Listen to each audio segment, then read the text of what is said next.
Anyways, Jaden. Nice meeting you finally, dude. Yeah, seriously. This is awesome. I feel like I know you. I know. We've done, what, 2 now? Yeah. Yeah, 2 this is our podcasts. second podcast. Yeah. So, obviously, when we talked before, if anyone listening and stuff, we talked quite a bit about, like, some deer that you had previous history with and everything else. Yeah. And, and then we were talking before, after this last season, like, dude, we need to do another podcast and, like, kind of finish the story and stuff. And, yeah, because we talked about it in the last podcast. I had shot another deer last year in the crip, and then we were talking about how my wife named all my deer are named after like rappers and things like that, things along those lines. I love, by the way, like, that's so funny. You got Pac so Pac, and then there's Biggie. Yep. Oh, I brought the sheds to show you. Actually, I found. So I shot Pac this year, and then last week I was shed hunting, and I actually found one of his antlers from last year. So my best friend actually found it. So, nice. Yeah. Well, he gave him to you?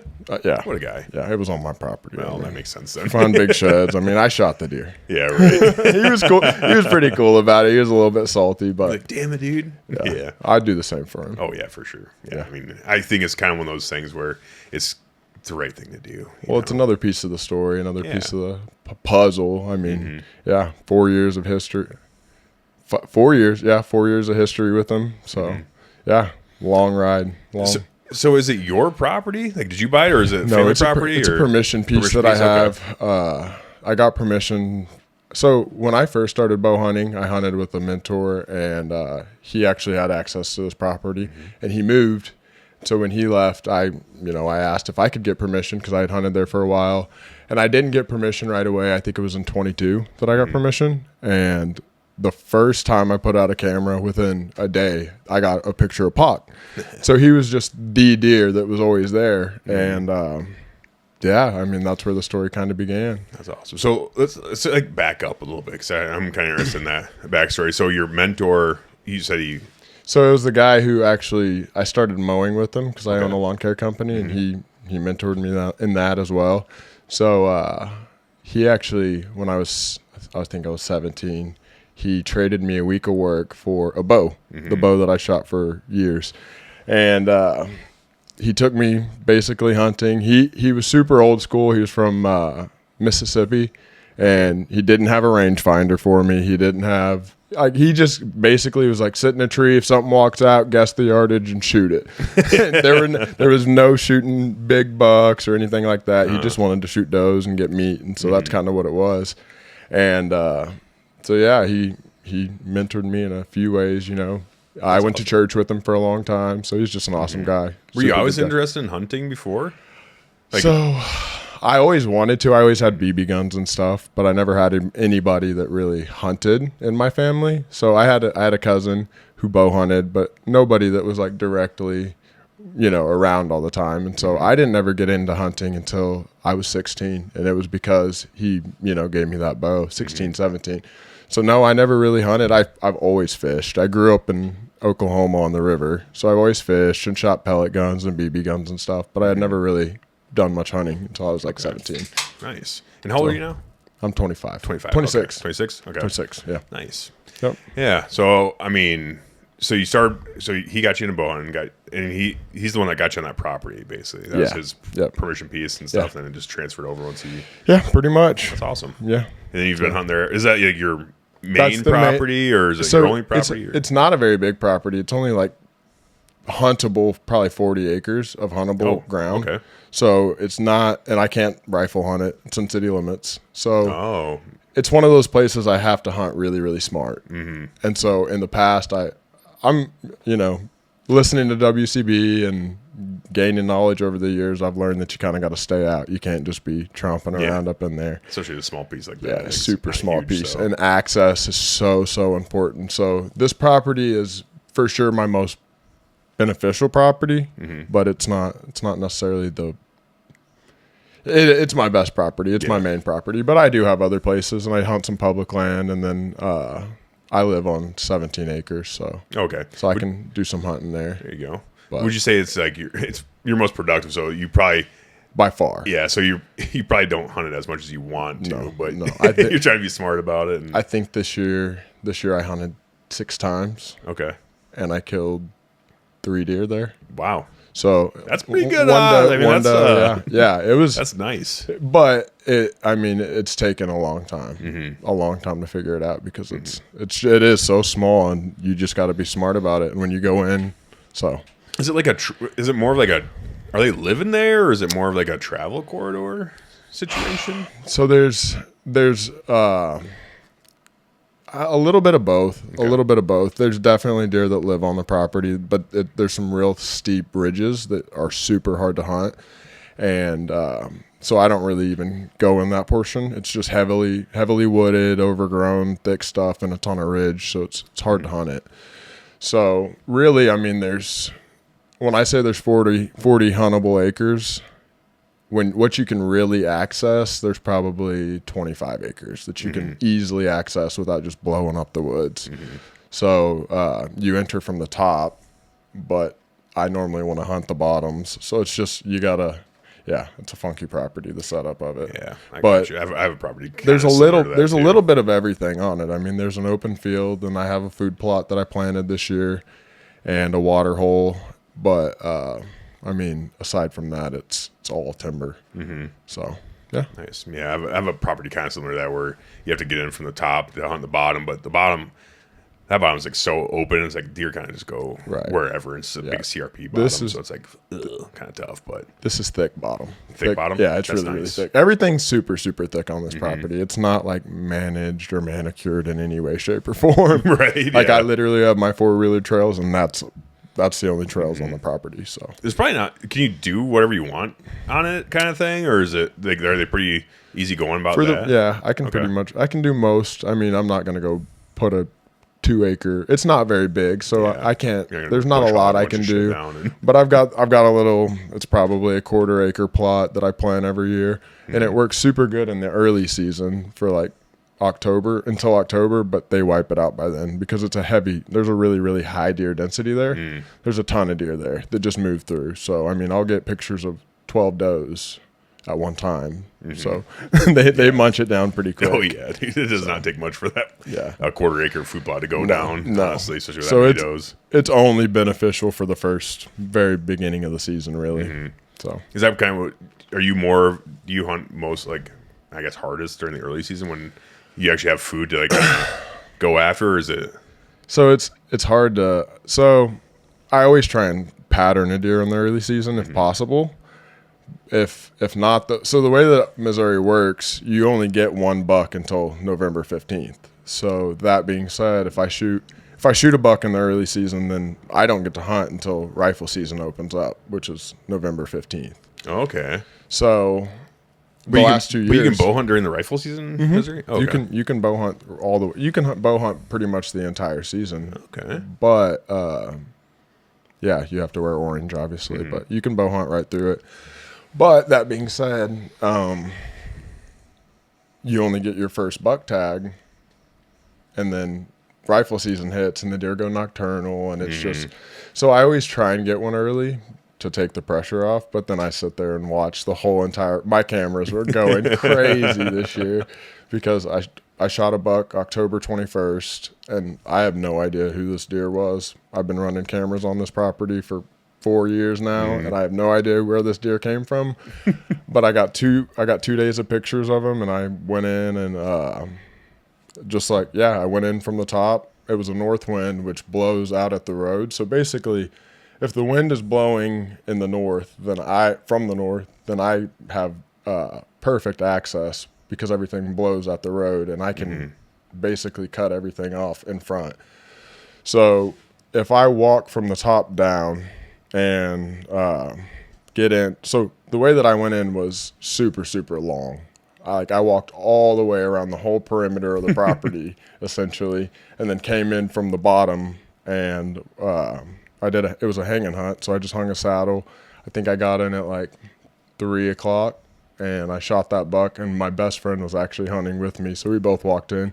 He was like 60, 70 yards away. Oh, nice. And when I shot the buck at 6, it goes running off, and it literally went 30 yards from him and piled up, and he was watching it, about to draw back, like, oh my God, here comes a big buck. Yeah. So it was crazy. It was crazy how it all went down. And then he's blowing me up, texting me. He's like, dude, your deer's dead underneath my tree. It was crazy. It was That's awesome. Just no track job. He was sitting there like about to pull back on him.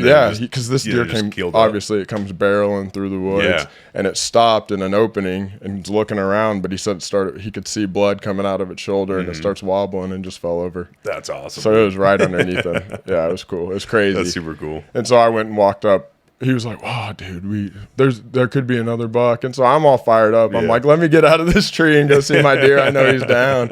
And he's like, well, I mean, let's see if anything else comes. So we sat out the rest of the night, and we didn't see anything else. But I went and got him out, and he's afraid of heights. So he's like, dude, I need you to come help me get out of this tree, because he set up a saddle too. It's the weirdest thing. If he's saddle hunting, how do you help a guy get out of his saddle in a tree?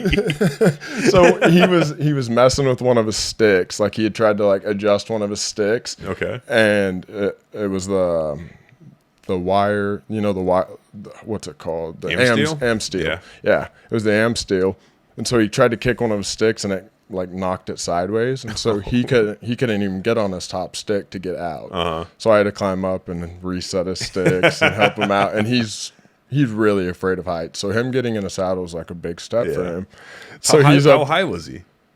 I mean, he was four. I think he was 4 sticks really? high. He'll get up there. He'll get up there, but he'd way rather be in a saddle than be in a tree stand, because he's always strapped to the tree, and he's a bigger guy. So that's what I've always said about saddles. I talked to Ashley about it some more before too, but I'm like, with like I just have a Novix, what is it, Echo, the bigger platform one, and when I use my lines and rope and climb up, set my sticks and all that stuff, and take my stand and hang that up and everything else. But like, to get in your stand, you have to disconnect to get into it. You have to. You can't at some point loop it around. Like, at some point, you're disconnected from the tree. Right. And I worked in wind for a few years. I don't know, like 4 years, something like that.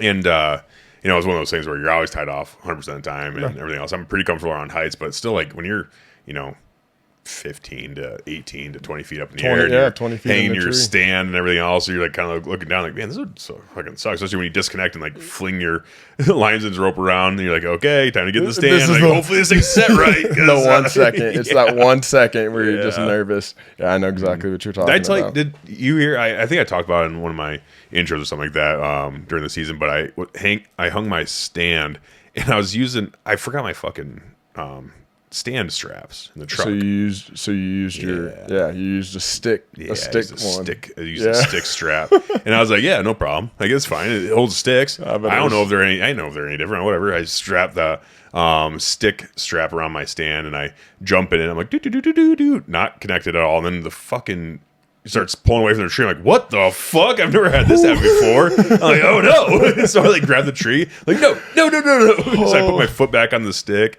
and I reconnect my lines as they're open, like, to figure this out. I'm like, what the hell's going on? So I re-strap down my stand and redo everything. I step back in and put my full body weight on, and sure as shit, it's like starts slipping back again. I'm like, oh my god, oh geez. So I did this thing again, re-strapped it again, but then I tied a knot around like in front of or right behind the buckle, so it couldn't slip anymore. But it's still like not like the bottom was on the tree, but the top was still probably about this far off the tree. I'm like, shit, I don't like that. So the same buddy, Dustin, we went hunting another time, and he used that am steel for his platform, for a saddle platform this time.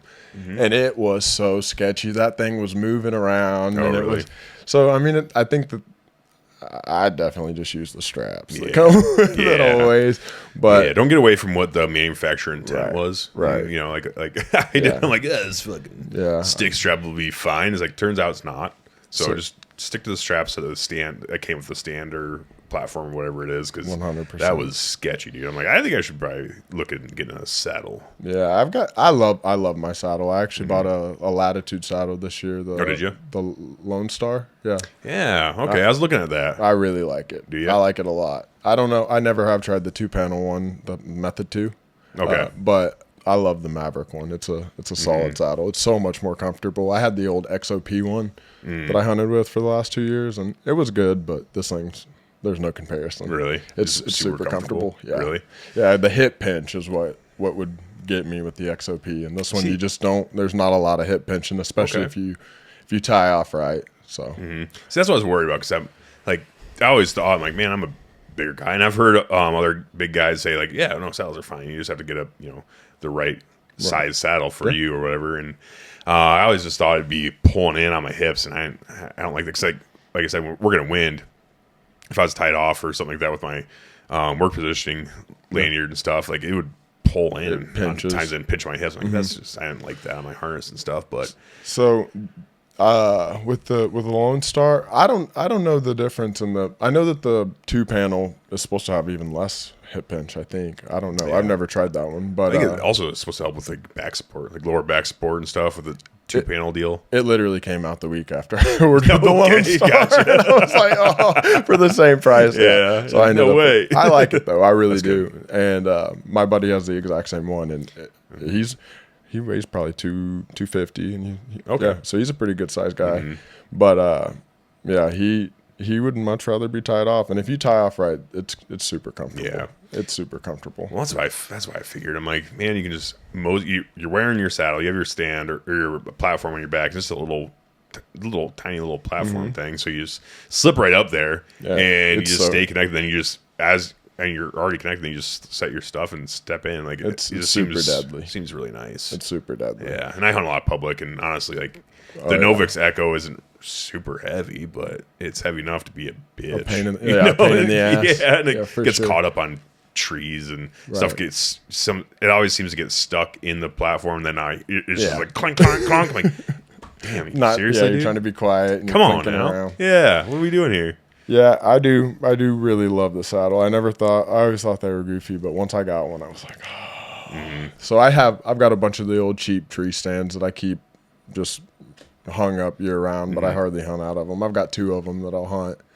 pretty commonly, but I mostly saddle hunt almost every time I hunt is out of the saddle. Yeah, so. I hunt mostly public land. I'd say it's probably like, I don't know, 80-20 maybe, maybe 90-10 right around there. It would make a big difference. Yeah, and like a lot of times I'll just go into public, especially if it's a new piece of public that I don't really know yet. I just won't go with the saddle. I'll just hunt off the ground. Just sit on the ground. Yeah, and I love hunting on the ground, honestly, but it's so nice being up in a tree because you can see so much. And it's a lot more comfortable because like when you're sitting on the ground, you have to be like dialed the whole time. Like, I feel pretty like much. I'm too fidgety to sit on the ground. Yeah. I feel like it's so much deadlier. I feel like just to be in the tree, just because you've got the wind, you're out of the way. It's just. But I do get going in new places for sure. It's beneficial. I just don't want to carry on my stand. But have you ever shot anything from the ground? Yeah. Actually, my second buck. Really? Yeah, in my life, I shot off the ground. How far was he? 17 yards. It was sick. That's pretty sick. Yeah, it's pretty cool. That's pretty sick.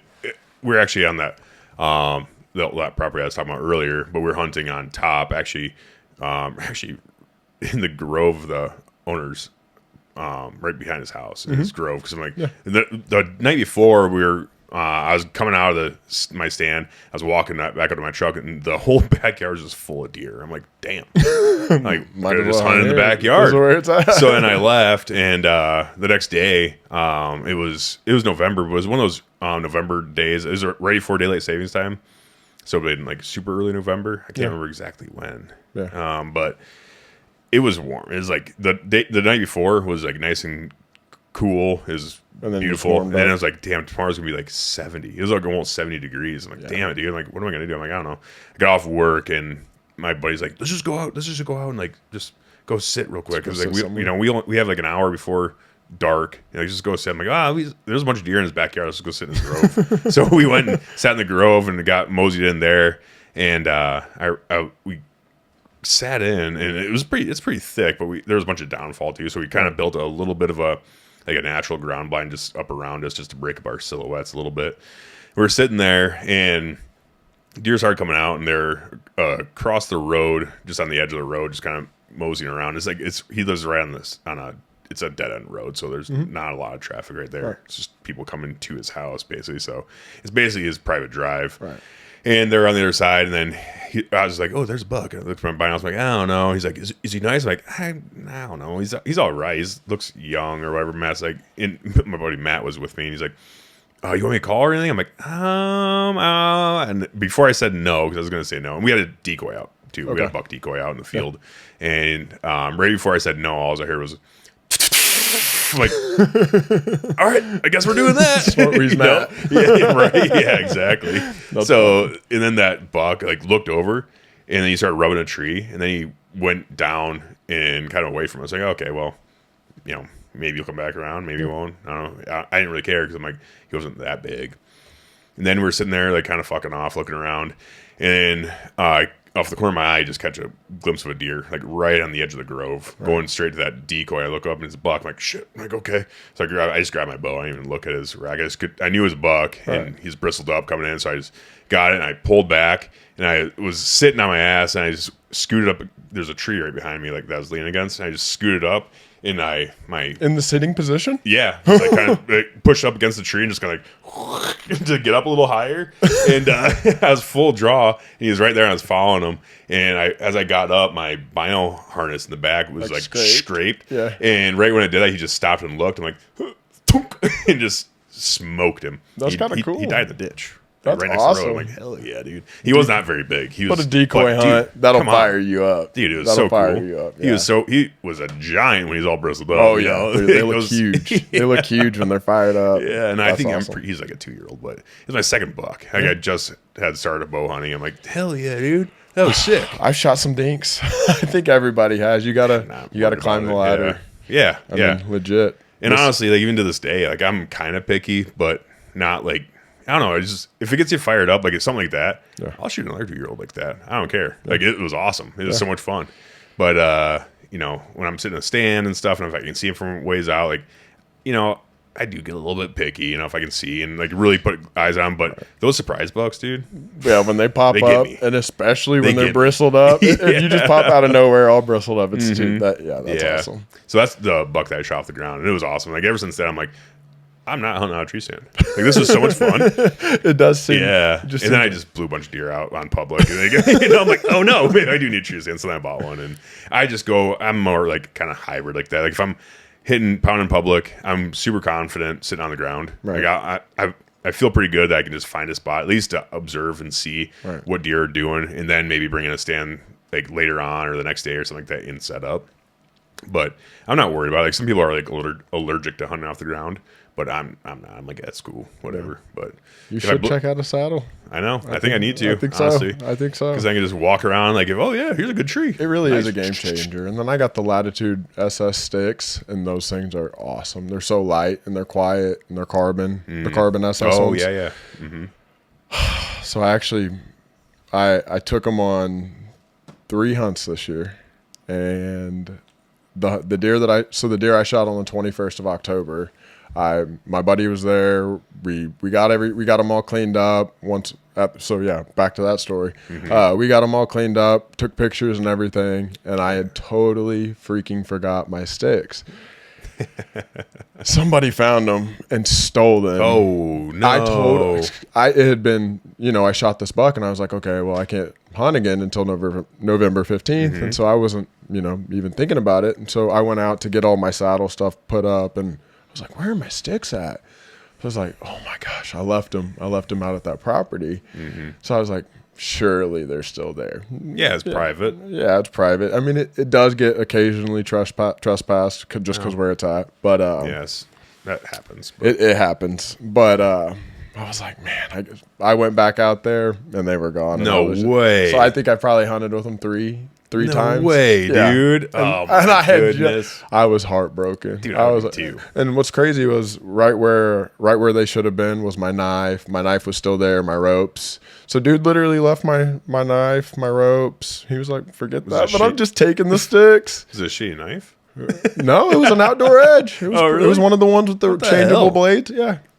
I have no idea. Yeah. Well, that's rude. Yeah, it hurts my heart. Yeah, that would hurt my heart, especially on private. Like you think you're more safe on private than you are public. Right. And I've left my stand and sticks up on public before, and been as I'm leaving, I'm kind of like, I don't know if that's the right move or not. I'm like, I think it had been a couple weeks. It had been a couple weeks, so I don't know. It's like either way, usually for me, but either way, still, dude, come on. Like I just a dick. I hate being stolen from, dude. It's like feels like someone took advantage of you. Oh yeah, I mean they did, but yeah. Well, that's why thievery is like it's like I mean that's like a pretty big sin, and like back in the day that people would get their hands chopped off for. Like that's a big deal. Like, I mean, it hits you don't deep. steal. It hurts. You know, yeah. Like, you can't trust thieves and liars. Like everyone says that. Like, I that's know, a and big it's deal.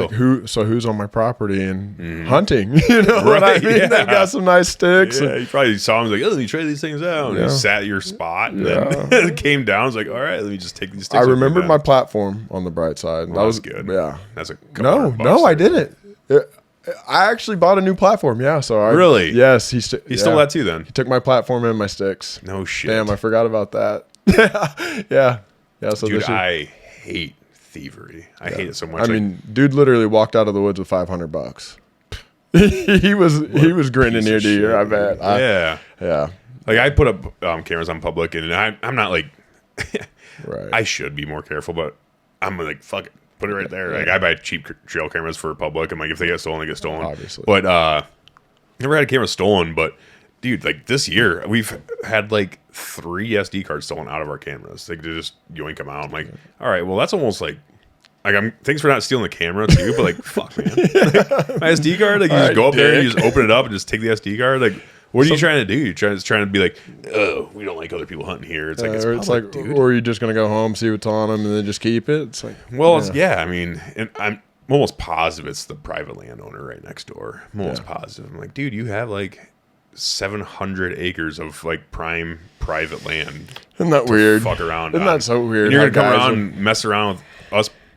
Peasants out here trying to pound public. Like, what the hell, man? Like, come on. Like, that's what frustrates me the most. Like, it's public. Like, yeah. like I said, I'm almost positive because like to get to that public, it's really, really hard to get in and out of. And I pretty much know for the majority of the time, like who is hunting that public because we do hunt it quite a bit, and it's laid out really nicely and meet a lot of people that hunt it. Like, it could have been guys, but it happens so frequently. Yeah. And it's not even like.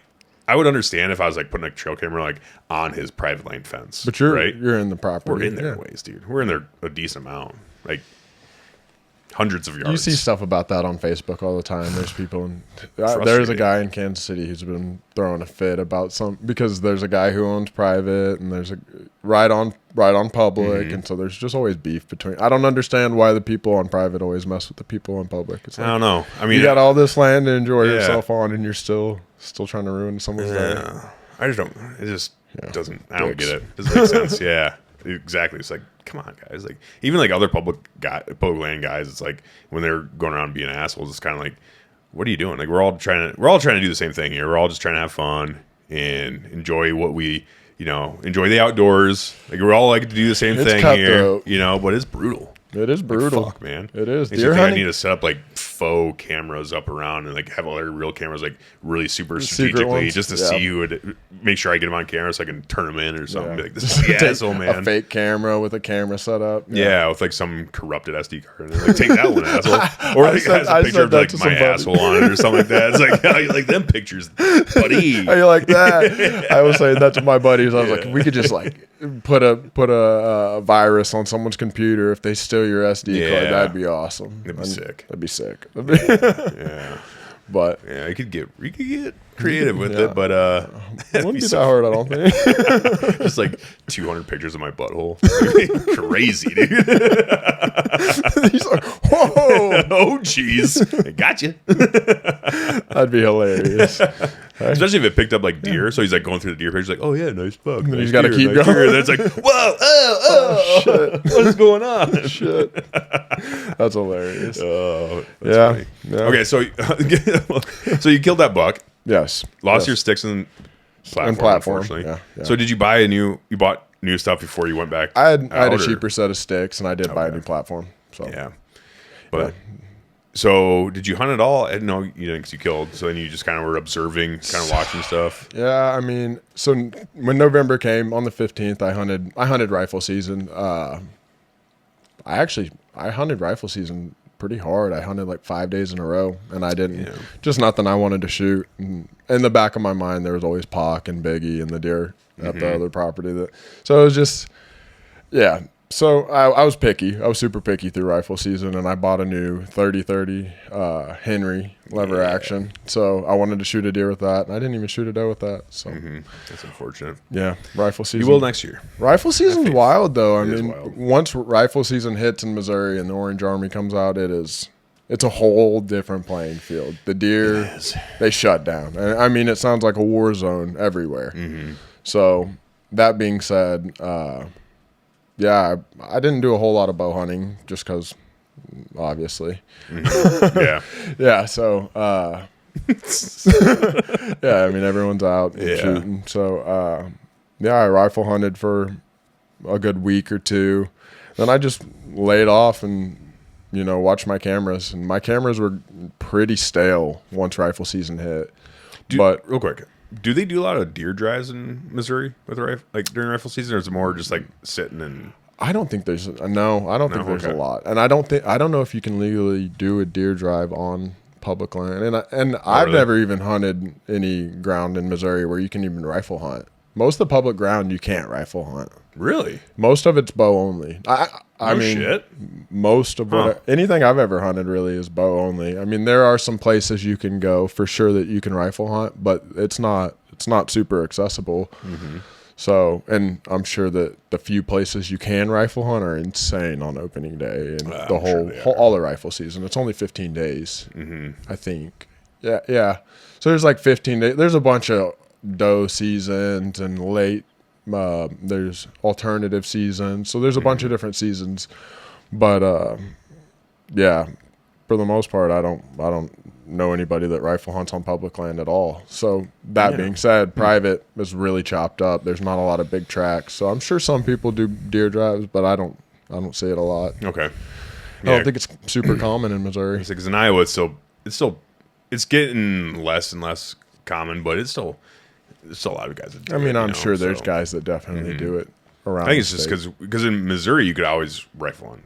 Yeah. So in Iowa, it wasn't until recently that you could, and we were still caliber restricted in Iowa. But for the longest time, ever since I grew up hunting, it's always shotguns. So like your effective range is like 50 to can generally, like a lot of guys are out there hunting with they throw slugs in and they shoot them out of the bird barrel. So it's like 100 yards maybe. Yeah. with that setup, but if you get like a decent shotgun with a rifle barrel and stuff and shooting the sabos or whatever, I'd almost be scared to do a deer drive in Missouri during rifle season because I mean most guys just hunt with a 30-06 or 7mm Magnum, and I'm not trying to have that whipping through the woods when I'm walking through the woods. Right? No, I don't blame you. Those are some big calibers that'll move pretty far. When they go away, they'll go away.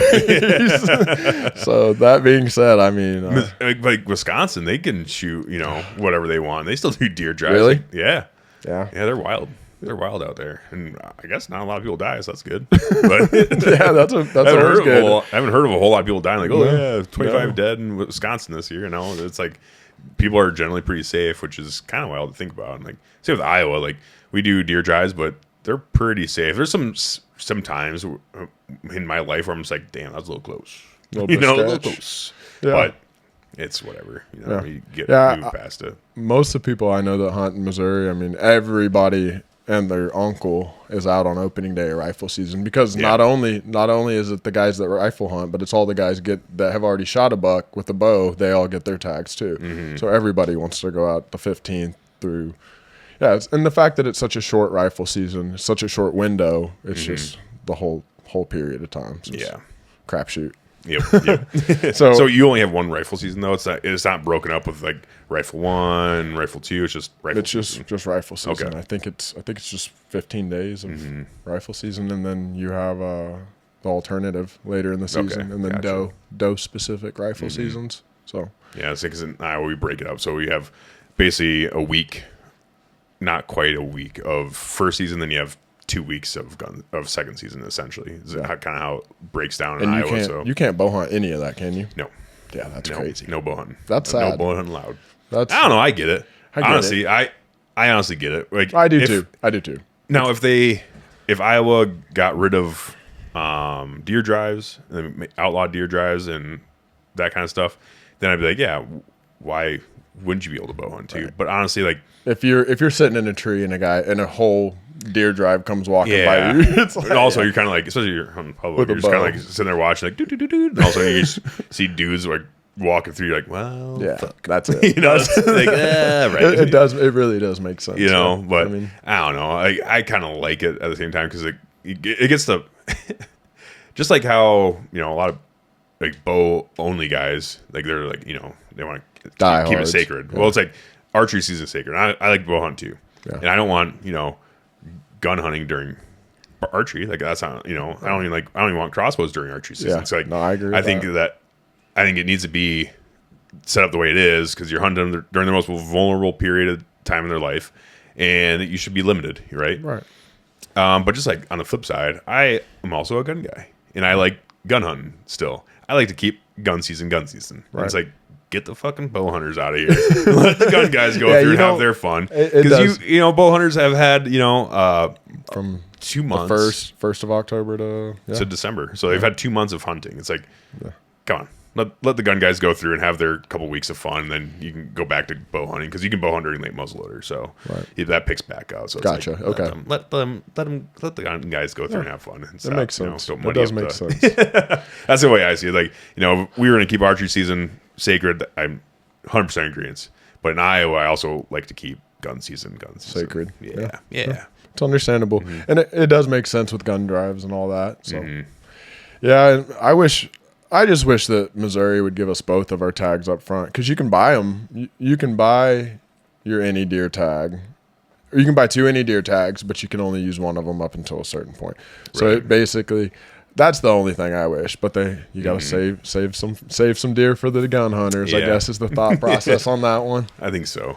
I think that's probably the thought. I think that's the thought process with Iowa, I believe, where it's like because it's the same thing. Right. Same thing. You can get an archery tag and then a gun tag. Yeah. You know, or late muzzleloader tag. But yeah, I don't know. I think it's kind of one of those things. Like Iowa, I feel like is set up appropriately. Right. Like some places aren't. I agree. Iowa's everyone wants to go to Iowa and hunt. Yeah. I'd love to come up here and hunt. You can hunt pretty close to Iowa and Missouri.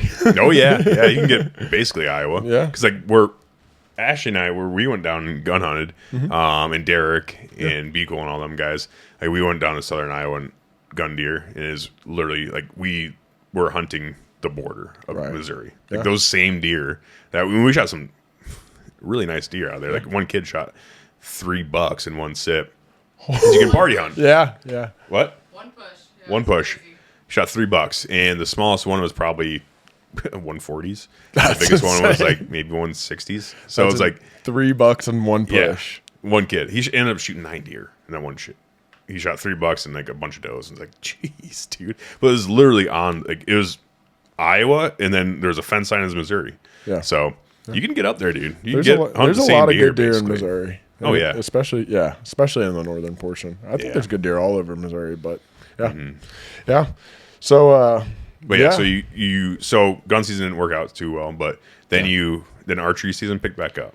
Yes. Would be late season. So once rifle season was over, I mean, I have cell cameras. I run cell cameras. I've got 2 on that property, and so I'm always watching.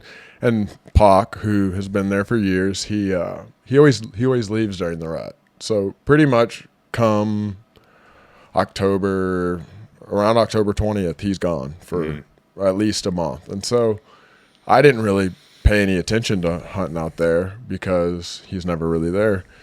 Well, I got a picture of him one night, and I was like, okay, he's back around. And so then Biggie showed up too. And so both Pac and Biggie were in there, and I was like, this never happened. So like I literally got back-to-back pictures. I got a picture of Biggie walking by, and then the next picture's Pac walking down the same trail up the same spot. And I was like, I'd be dumb not to go in there tomorrow. Like I've got the right wind, and so I was pretty confident. I was pretty confident in the set. I was like, I think I'm gonna. This was towards the later part. I can't remember what day it was. October or December 20 something. Later December. I was like, I'm gonna go in, and I think I'm gonna kill Pac or Biggie. They're both here. They're both on the property within 100 yards at least, maybe 200 yards of this area. And so I went to the exact same spot that I shot that deer on the 21st. I got in the same tree. My bow hanger was still in there, climbed up. I always forget my bow hanger. I do too. I'm so bad. I'm the worst. So then I'm sitting in a saddle holding the bow. Yeah. So thank God. Is that draped across your bridge or whatever? I do it way too often. I don't know why. That's my weakness, but I always forget my bow hanger. But my bow hanger is still in the tree, and so I had left one stick in that tree, and so I climbed up, sat up, and Puck did exactly what the buck on the 21st did. They walked the exact same trail, but so I shot the one on the 21st, which was an awesome buck, by the way. He was a stud. Oh yeah. And that was really an nice awesome buck. deer. Yeah, he weighed 225 pounds dressed. Jeez. So he was dressed. Holy shit. Yeah, he was a massive deer. Damn, that's a good surprise. That was dude. the biggest body deer I've ever shot by far. Damn. And all my buddies were like, "What? This thing is huge!" Yeah. So that was an awesome surprise buck. But yeah, so Pac does the exact same thing. He comes walking down this trail, and I've hunted this ridge in the past, and I bumped him out of there. So back up a little bit. 2022, when I first started getting pictures of Pac, I was like, "This is the deer I'm going to kill." Mm-hmm.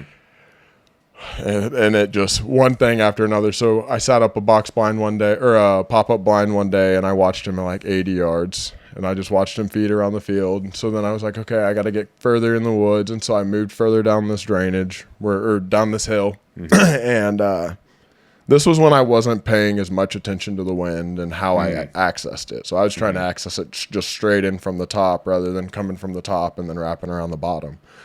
And so when I was doing that, I was bumping deer out because they would be on the ridge, and I would try and come in off that ridge. Mm-hmm. So I actually walked in one time, and I've seen Pac in person 4 or 5 times. Okay. So I was 35 yards away from him, hanging a tree stand. Oh no! And he goes blowing out of there. And so that was in like 22. Uh-huh.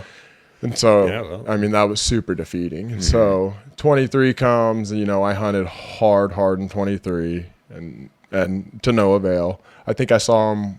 I don't think I ever saw him in 23 or 24. Or yeah, I never saw him in 23 or 24. So in 20, so when I sat up in this tree stand, it was about probably 40 yards from where in 22 I bumped him. Mm-hmm. So this was further down the drainage where he would be walking to, rather than getting closer up to where he was sleeping or where he was bedding. So he comes walking down the hill and does the exact same thing that deer did on the 21st. And I shot that deer at 12 steps, like 12. Jeez. Yeah, I could have sped on him. He was right underneath me, and he was quartered too. But then Pac actually, he kind of veered out, and I shot him right at like 20 yards, and I put a perfect shot on him. And I've never felt so confident in a shot. And I always get so jacked up. I get buck fever bad. Oh, gotcha. Really, really bad. Like it happens. So this year was a really good year for me. But because did you get like all nerved up on your first one this year? No. I was pretty jacked up on the first one this year. I was definitely more jacked up on the first one. But when I drew back on Pac, I was like, "You're cooked, dude. You're so done." So I felt really good. I drew back and let my shot go. And when it hit, I was like, he's cooked. Mm-hmm. He's done. And I freaked out. I lost it. I started yelling in the tree, and I FaceTimed everybody. And I was like, he's dead. And I have horrible hearing. So anyone who knows me knows that I'm deaf as can be. Yeah. Dude. And me too. It's bad. It's bad. So I was like, I'm on the phone, and I'm like, I heard him go down. And they're like, no. Everyone's like, no, you didn't. Like, you're dead. Yeah, whatever. And I'm like, I heard him go down. He is within 50 yards of us dead right now. And everyone's like, okay. So I was super confident. And my two of my best friends, Noah and Dustin, both came to help me get him out. And so they met me. I didn't even go look at my arrow. I just walked straight out. I got everything out of the tree, walked straight out, walked back up to the truck. So they showed up, and we went back to the shot. Arrow was perfect, looked perfect. I got a complete pass through, and I was shooting the mega meats. That's what I've been shooting the last 2 years. Oh, okay. Mm-hmm. They are nasty broadheads. Okay. They do some damage. So even with your quartering 2 shot.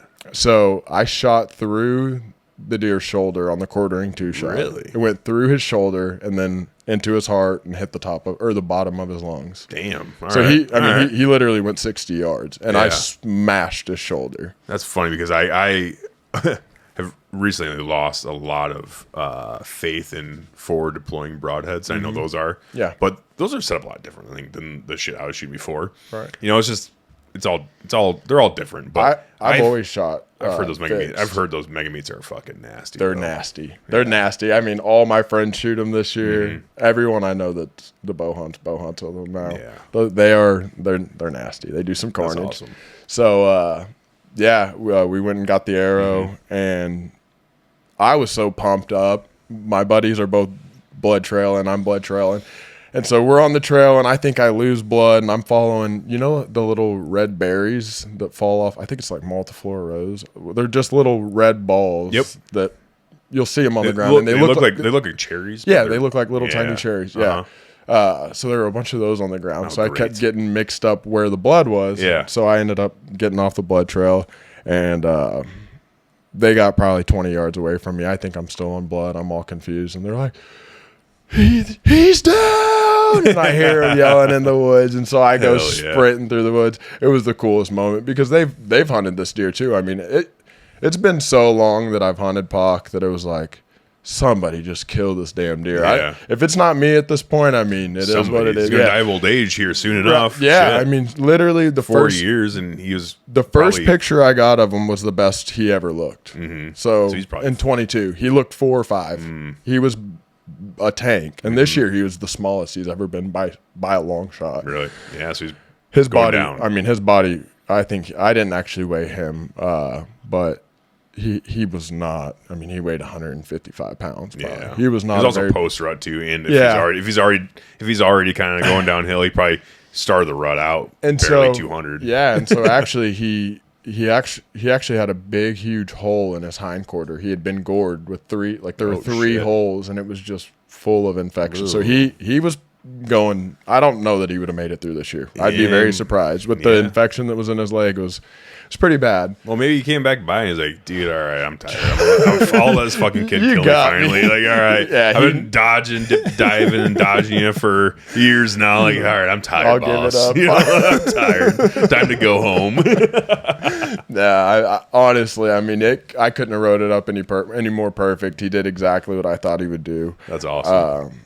I mean, yeah, it was picture perfect. That's awesome. So then dude. I got to recover him with my 2 best friends. The recovery is awesome. They took great pictures. Mm-hmm. And I mean, we just sat there for a minute and just soaked it in. It was like, this is an old legend. I mean, I've been talking. My mom knows who Pock is. I'm like, I used to get so mad and be like, Mom, I don't know. This deer he's gonna be the death of me. He's gonna die of old age. Like, then I'm gonna find him as a deadhead, and it's gonna be sad. And that's the thing. I never found any of his sheds prior to this year. So I don't know where he goes. I didn't know where he was or what he did in the winter. So, and it's such a small property that it's very possible that he doesn't shed on me. Right, yeah. I mean, I'm assuming you're surrounded by other neighbors that have connecting woods and stuff.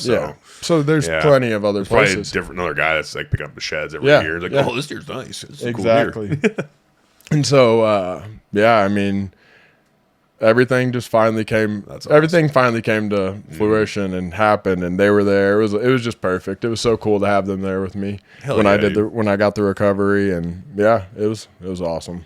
That's what it's all about, honestly. People say that all the time, like, this is what it's all about, but it's like that kind of stuff. It is like, that's, I mean, my buddies were invested. I mean, they help me plant food plots, and I've got, they share a camera with me, so they get to see all the stuff that comes in on that camera, on the food plot camera. So it was super cool. I mean, everyone's super invested in that deer. My wife was like, no way. When I called her, I was like, buck's dead. She's like, no freaking yeah. So everyone was just as pumped as I was. They're like, finally, he got this thing. Everyone had lost faith in me at this point. This kid needs to just hang it up. No, because you killed a great buck earlier. It's not like you're not killing deer, just not killing that deer. But no. How long have you and your wife been together? We're 7 years. We're going on 7 years dating. Yeah, so buck's been in your life. Oh yeah, no, she's literally known about this. She's literally been through it all. She's been through it all. She's known about this deer the whole time, so she was right there with me. That's hilarious. That's awesome, dude. Well, congratulations. Yeah, that's huge. It was an awesome year. It was a huge year. Is this your first time tagging out? Completely tagging out. Yeah, that's awesome. It was an awesome year. Hell yeah. I've never shot more than one buck, and I mean this year and last year I shot the biggest bucks I've ever shot. All three of the bucks I've shot back to back were. Each one was progressively bigger. And Pac was not. No, but he is a legend. Probably old. Yeah, just an old man. He's an old dog, man. Yeah, I hate to say it, but I literally think that deer had to have been 7 or 8 years old minimum. Just based on, I mean, he could have been 8 or 9 even. Yeah, well, I mean, you got 4 years of history, so you know. Yeah. But your first picture of him was 22. Pretty. Yeah. He wasn't a 2-year-old. No, no, by no means. So, yeah. It was a long story that finally came to an end, and I'm so happy it did. And I'm glad I made a good shot, and he went down just like I said. He only went like 50 yards. Yeah. So that's how he deserved to go. Honestly, you know, he didn't need to be chewed apart by coyotes and other shit, or no kidding. Just die freezing to death of old age. Yeah, with an infection in his leg. And because I mean, like. Let's face it, like dying of old age as a wild animal. It's not that glorious. It's not good at all, actually. Like I was reading this story. What was his name? Scarface. Yeah, his Scarface. The lion out in the Serengeti. I don't know how I got on this. Sometimes sometimes it pops up. Stuff pops up. I'm like, dude, whoa! And then I end up like for the next few hours. I'm like, what's up with this lion in the Serengeti, dude? I was like, he was a super famous lion that people would always take pictures of and stuff. And didn't he get kicked out of the pride? No. Oh no, no, dude, he's the king. Oh, he was the king of the Serengeti, brother. Like he fucking was out there. He had his 2 brothers with him. They were ruling the roost. They had like a huge land that they commanded with their pride, and he was in charge of the pride all the way up until he died. Like he got old. Usually, you know, the younger lions come and kick him out. Like, okay, get out of here, grandpa. Like your time's done. But he was fighting off. Yeah, he has brothers with him and stuff too. But you know, he's fighting off younger lions all the time, and I think that's how he got his scar. He had a big scar right down his face, over his eye and shit. I don't know if Lion King had anything to do with it, but basically Scarface was lion, I was literally thinking Scar. Yeah, just like Scar from damn Lion King. But he was a badass lion, dude. He's just killing everything and fighting a bunch of other lions and shit. And he got so old that other lions, like, they just didn't mess with him. They're just like, okay, he's the ruler. He's the king. Like, we're just going to follow him until he's dead. And then he ended up going off by his own. But he's like, pictures of him like in his prime, he's just like fucking huge, you know, just jacked and like super proud. And then pictures of him when he's dead, he's just like scrawny, skinny. He just went off by himself. And the camera, like some people with some photographers saw him like off by himself. Like, that's weird. So like watching him like moseying off by himself, because I guess when animals like that die, they don't want to die. They don't want to show weakness. Right. So they go out, be lonesome for a while, and then he just like fell over and died. Like, that's actually pretty peaceful. Yeah, I mean, he's an apex predator too. Yeah. But like, that doesn't happen with like prey animals, dude. No. Like, they start getting old, they get ripped up, either ripped to shreds, or they are run down and everything else. Like, it's not like a peaceful situation in the wild. It's ruthless. So, well, the story of Pac is over, but the story of Biggie is still. There you go. Hey, you still got Biggie. Biggie is still out there. Do you have any other ones other than? Then what do you got? Like, I don't know. Are you like? Are you getting rid of? Are you running out of like old rappers now? You gotta like start naming like Drake or some shit, or fucking there's Kendrick. I don't know. I mean, I don't know rappers very well either, so you actually can help me out. I only know those two, really, honestly, because they don't like each other. And so that's actually like the thing about this property is there really aren't a lot of deer that live on the property that I would even notice enough to name. Sure. So Biggie and Pac are the they've been consistent. They've always been there. They're very recognizable just because I've seen them so many times on camera. And then Crip last year, just because, I named him Crip. And actually, my wife named him Crip. Oh, there you go. Yep. So, but no, I mean, because did he have like a certain she said he was walk? throwing up C's. Okay, throwing up C's because he had a bunch of curved in stuff and goofy stuff. Nice, I like it. So it was really just those are the only 3 deer I have named. I mean, there's a few other bucks that I know of, but no, I don't have any. I haven't come up with any yet. I've got some on trail camera that I might name next year. Yeah, but so far that's it. Yes, right on. That's it so far. How old do you think Biggie is? I mean, did they show at the same time? Was Biggie like significantly smaller than Pac at the time? I would say Biggie was a year younger, maybe. Okay, because he's quite a bit big. He had a massive hernia. I think I sent you a picture in the beginning of the season. He had a massive hernia in his stomach. Fucking getting old. He freaking made it through, and the hernia went away. Oh, nice. All right. I don't know how that happens in the wild, but the hernia. Suck it in. Yeah, I don't know what they do. So I mean, I would say he's 6 or 7 too. I mean, he has to be. But when I first started getting pictures, Pac was definitely a little bit bigger, and then from that point on, Biggie's been bigger. Not antler wise. Biggie's a 10, and Pac was just the obvious 8. So, he's got to be up there. And so I actually found his shed this deer season during bow season. I was helping a buddy that hunts like 3 properties over.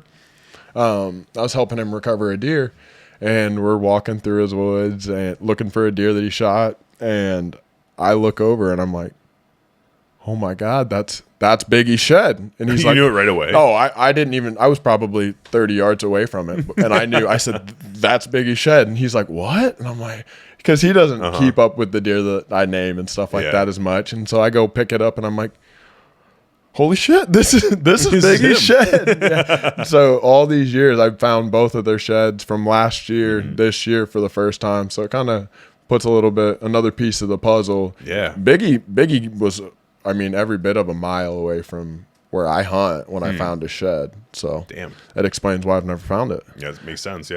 He's wintering plenty far away. Far away. And you know, I don't actually know that he's still around for sure, because when I shot Pac, I lost it in the tree. I was screaming, and then I brought 3 guys in there, and we're blood trailing. And he was in there when he had to have been in there. So I hope to see him next year. Unless you scared him. Yeah, I mean, him so bad. He's like, I ain't fucking going back there, dude. I definitely scared him bad enough. There was demons in the trees, guys. I swear to you. I lost it. So he definitely heard me. I mean, but from that point on, and that camera was dying too, so I never put batteries back in it. But I have another camera that was running all year, and I haven't got another picture of him this year. So did Biggie and Pac, did they usually come back through before they shed, or like once they leave for the rut, like they're pretty much gone? No, so that's the thing. So last year, the camera that I had running this year is way in the woods, and so it dies super fast every year. So this year I put a solar panel on it, and I don't like to go in there because it's the spot where it's the main trail that deer are going to be using, and if I'm going in there all the time, it's not going to add up well for me. Yeah, right. So last year that camera died, and so I guess I was just missing it in December. I mean, they're obviously using it some, and I definitely struck while the iron was hot. I saw that they were in there the night before, and I was like, they got to be in there tonight. I mean, they're close. Yeah. So I don't know. They weren't around much, but they would definitely pass through, like, once a week.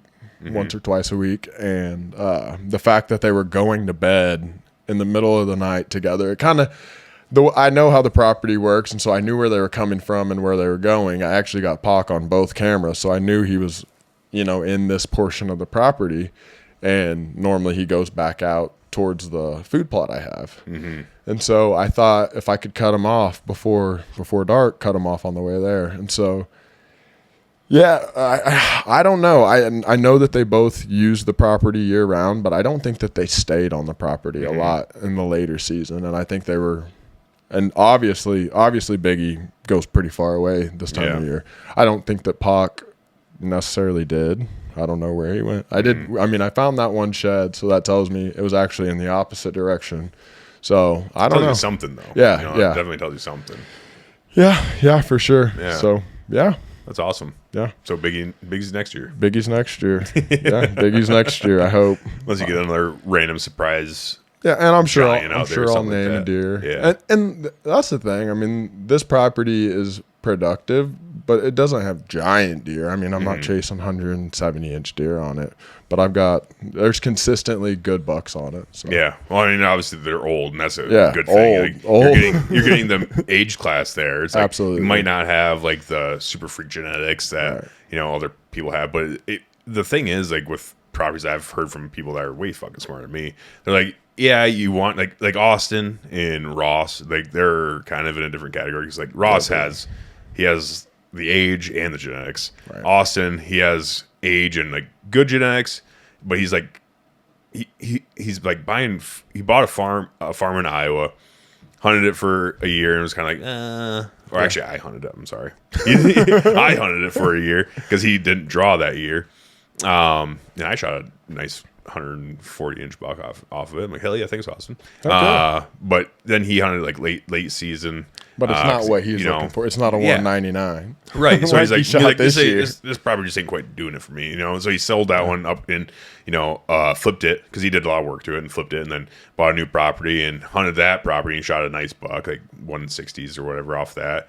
And then he's like, that probably still not doing it for me. He ended up flipping that too because he, once again did a bunch of work to it and, he's got like consistently upgraded. And then he bought his property. He's like, this has got like, this has good genetics. Like neighbors have good genetics. Like he's feeling really good about it. Actually, so much he built a house on it. So that's good. But like guys like that, because like, they're in a different Iowa. Yeah, they're playing a different. They're on a different program than I am. Yeah. Where I'm just like, if you can get the age class there, then eventually you're just gonna set them up for success to be the biggest that they possibly can be, and whatever that lands on is kind of what it is. Whether you're gonna be mostly shooting like 140s, 150s, like whatever, that's great. Yeah. Or you get that one that just has that random freak genetic, and then you let them get the age. I mean, don't get me wrong. There's good deer out there, but the biggest two deer that I had on camera this year were Biggie, and then the one I killed on the 21st. I never named him. He was new. Yeah, well, I didn't have a name for him. I got to come up with the big one. Something, I guess. Like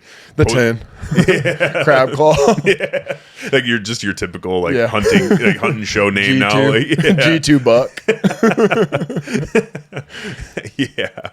Split brow. Fucking whatever. Yeah. That's funny. But yeah, no, I mean, those are the biggest deer on the property. Good. So. Yeah. It's doing something, dude. Yeah. Doing something right. Because I don't know. I'm getting, the thing is with me, like I'm getting close. Like, I'm getting so close. Yeah. And just not. And I hunted my longbow this year. It's like I had an opportunity at a fucking giant 9-pointer. All year. Like, damn it, dude. Then he's like 34 yards. I'm like, fuck. As much as I wanted you to kill one with the longbow this year, I was like, God, I hope he throws that thing out and takes it. I knew you weren't gonna. I can't, dude. I already committed to it. I told too many people I've said on this fucking thing. The whole, all like 17 listeners of Victory Drive are like, they're like, dude, you said it. Like, we're gonna hold you to it. Yeah, I was holding you to it, but I was like, I hope he gets it done. No one once has ever held me to it, but they're in my mind they're holding me to it because I said it. So I'm like, I'm a man of my word. I have to do this. Yeah. But I don't know. We'll see. What about next year? I'm gonna kill a buck with a longbow. Like I have to. Yeah. I have to. Maybe I'll just like shoot the first spike I see. And like, yeah, I'm good to go. I shot a buck. I did it, baby. We'll see. I don't know if I keep getting skirted by giants, and I'm gonna have to shoot 34 yards. Yeah, dude. That is so in the wheelhouse that it's just like. Yeah, I respect you for it. I mean, thanks. Hey, you took it back out. I appreciate it. Yeah, that's pretty much what everyone has said too. Like, hey, I commend you for it, but damn, I'm like, yeah, you're right. Yeah, At least I have nice words to hang on the wall instead of antlers. But what kind of compound do you have? Well, right now I just have an elite Omnia right now, but I'm trying to sell it so I can buy something different. Get you a Hoyt. Maybe I'll get a Satori and just stick to it. I sell my comp, I'll just buy another recurve. Be like, what the fuck, dude? No, I don't know. I do really want a Hoyt. I like them a lot. I've shot, at like shields and stuff, like just shot like the Matthews and Hoyts and stuff before and everything else, and knowing damn well I can't afford them right now, but I'm like, I want to shoot them anyways. No intentions. I bought my bow right before I proposed intentionally. Okay, so I bought I bought a Hoyt VTM.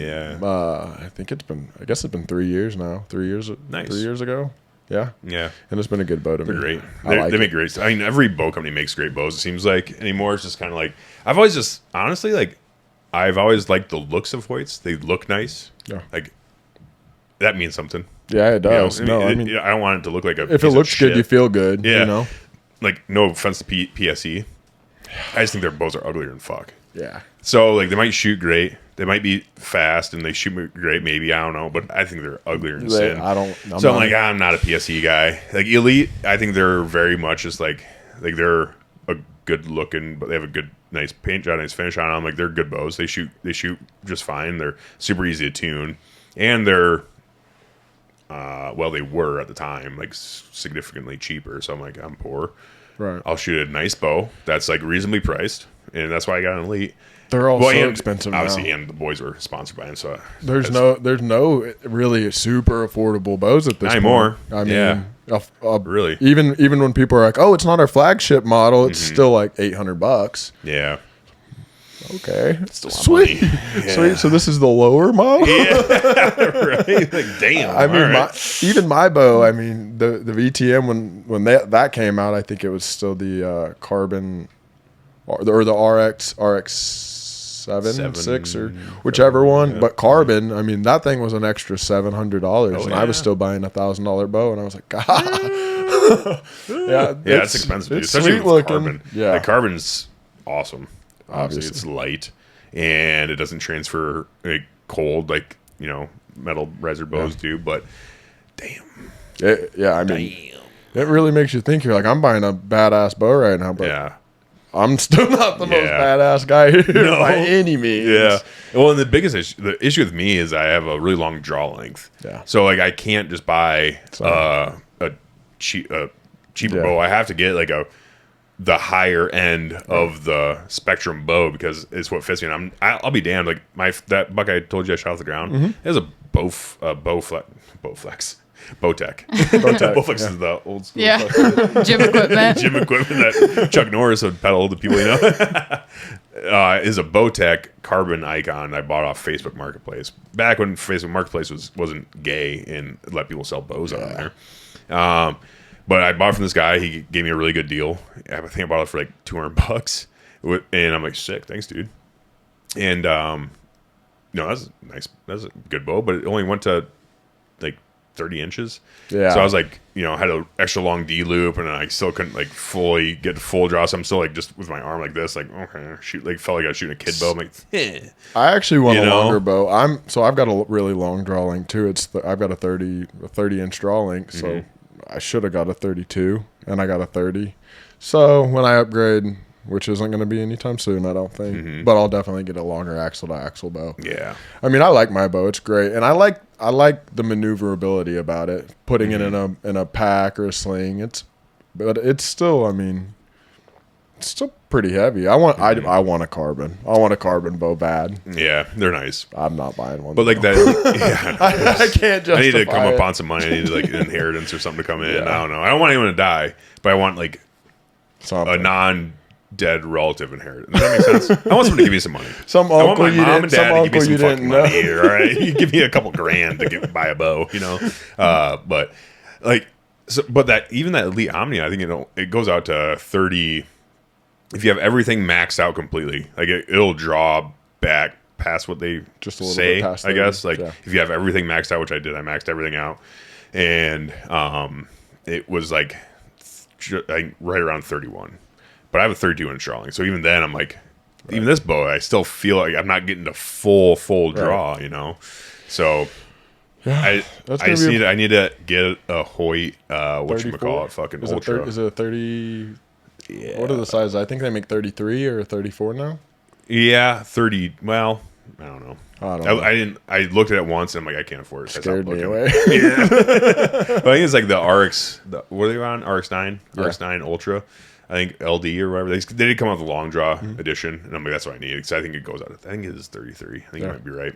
So that's what I want because I'm like, then I can have a little bit of room to like play with. But I know I need because I've never shot a bow that actually goes out to my draw length. Right. So like It's I don't even know how it different, feels. Yeah.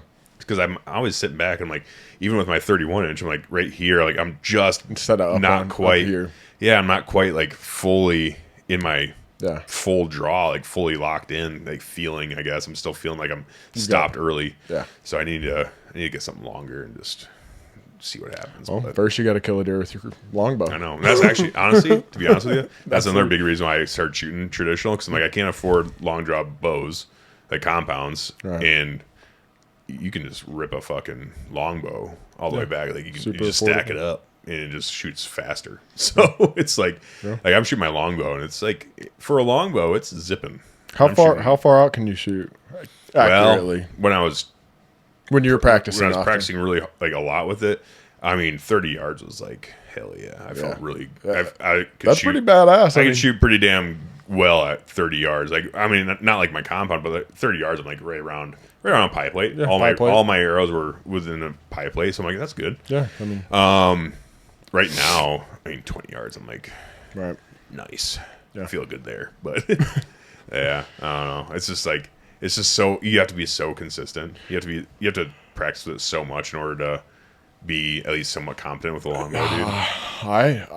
I've thought about it. I think they're awesome. I think they're fun to shoot in the yard, but I don't know. I think I'd shoot a doe with one. Yeah, I'd be so scared to draw back and screw something up on a buck. That would be my biggest fear. I know, it's scary. That's the scare. Have you ever missed a buck? Yeah, this year. You did. Well, yeah, it wasn't a giant, but what? In France too. Oh yeah, the roe deer. Yeah. And then you just that one was a crazy hunt that day. That was fucking wild. We still haven't posted footage from it because I don't have it edited, but it's so good. We were like in the sunflower fields. And he called it in, and we're moving all around, and I'm there with the camera with Jacob, and he pops up, and dude, if that arrow would have hearing you tell the story, and he was already gone by the time the arrow got there, right? Yeah, and he was on full alert, but I'm like, dude, he's right there. I'm like, I just need so close. If I just need to get up, and like I had it in my head, I'm like, I could see my peripherals like right behind me, basically, and I'm like, if I just get up and just as I'm standing up, just what? Because I could shoot that thing fast, and he was close, super so I'm like, fast. So I'm like, okay, cool, and that's one huge pro with longbow recurve, dude. Back. From not drawn to drawn and shoot is like so much faster than a compound. So I was like, okay, I'm just gonna whip around and shoot this thing, and I did. I whipped around and like whoosh, and I got on. I'm like, hell yeah, funk! And right when I let it rip, like immediately after release, I saw him turn. I'm like, he's gone, and that arrow went over the hill and into the sunflowers, gone into the abyss forever. So that sounded like such a fun trip, though. Oh, dude, it was awesome. Then you busted out the rifle and got well, because I said to you, I'm like, I told our guide, he was not. Well, I bet he was like, what the hell is this guy doing? What is this dude doing out here? All the guides were like, okay, bow hunters, like, fuck. Really? Yeah, because they're just kind of they're used to like guys coming in from like Denmark and Spain and like other people are just like they just want to pile up roe deer and shoot a lot. So they're used to like shooting a shit ton of deer, and you're with making rifles, them stalk through fields and stuff. Make them work a little harder than they're used to, essentially. So they're all kind of like, damn, all right, we got work cut out for us, like whatever. And my guide, he's a great guy. He's super like cool about everything, but he's not a bow hunter, so he didn't really know. So did he speak good English? No, zero English. Zero. Yeah, that's what I thought. Zip. That's what So like he called in some roe deer that were close. I'm like, hell yeah, and he got a couple like within 40 yards, and just dance around. Like they'd stop and do whatever. And he's just like looking at me.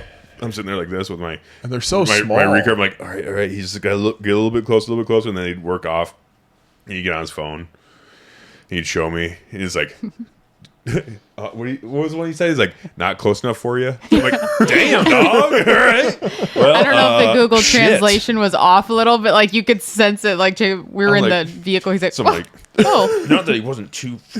Not that I'm bad. It's just that I have this stick and string. Like all defensively justifying yourself. Google translating back to him. Like, I'm not a piece of shit. All right. I know how to fucking kill animals. That's funny. I was like, what I told Ashley, cause she was saying too. She's like, let's just grab a gun, shoot one, and just get one under her belt, and then we can go back to the bow. I'm like, I just want a shot at one with a bow. Right. I just want to get a shot, and then I did, and my guy did great. It worked got within range of my recurve, and I took a shot, and it didn't work out. And you're like, to hell. So then I was like, after that, like that was so much fun and so worth it that I'm gonna grab a gun. Yeah, because now I want to start killing some deer. Because like I came here to kill a roe deer. I want to kill a roe deer. So, but we did kill a roe deer before. So we killed one early with a gun. Day one. And I'm like, okay, cool. Got that under my belt. Day one, yeah. And then the next morning the whole next day we took out the recurve, I guess. Yep. And then that was that missed shot. And then we went back to the gun. Yeah. That was fun. Yep. So you killed 2? 3. 3. Yeah. So right? Yeah, 3. Yep. Yeah. Because so. Shot the one right away, and I was like, great, got one on my belt. 3. Went back out with the recurve. I'm like, if it takes me the rest of the time here, it takes me the rest of the time here. Got It a shot looks so at small. it. That's why I was surprised Tiny, you took the recurve. I mean, that's a tiny animal to Yeah. shoot with the recurve. Dude, I told you. I'm Yeah. fucking not bad. Even across the world, I'm like, I told myself no compounds, dude. All right, I told myself no compounds. It's not even a whitetail. I will say it was really nice taking it because it's a 3-piece takedown. It's easier. Just slide it in the case. Dude, I just put it in my clothes. It was great. Yeah, It's that's nice. nice. Can't That's do that. very nice. Can't do that compound. So no. You don't have a whole suitcase. That was great. That was a great part about it. The missing part was not great, but the taking it there was awesome. Got some pluses. Yeah, but yeah, then we just we went through, and we were driving off, and we saw another road here. He's like, that's a nice one. I'm like, all right. So we went and made a move on him, and I shot him. That one was weird. I think we did tell us on the podcast. With the malfunctions and all of that. Oh yeah. Where you squeeze the trigger and it did nothing happened. I'm sitting there in the camera. I'm like, shoot him. I'm fucking trying. You're trying not to flinch. You shot guns and like bows the same way. You don't want to flinch and squeeze it. Yeah. So then you're like, okay. So I'm like squeezing, nothing. I'm like, this thing should be firing by now. And then I'm like, what the fuck? So I'm like, then I jerk it and it's just nothing. I'm like, what the hell? Wasn't it a second safety? Well, no. I did nothing. We never figured different. it out. We don't know what happened. So I put the safety back on and then back off and tried squeezing it again. Nothing happened again. So I'm like, what the fuck? So I took it off the tripod, and then by this time the road deer's like, what the hell's going on? So he's like kind of getting weird. I'm like, shit. So now I'm nerved up. So I break it open. Yep, cartridge looks good. Everything was fine. So I just put it back together, put it back on there, and I flip it off, and I'm like back on the road deer, and I'm like going through. I'm like, okay, but I'm not like super settled in my shot or nothing.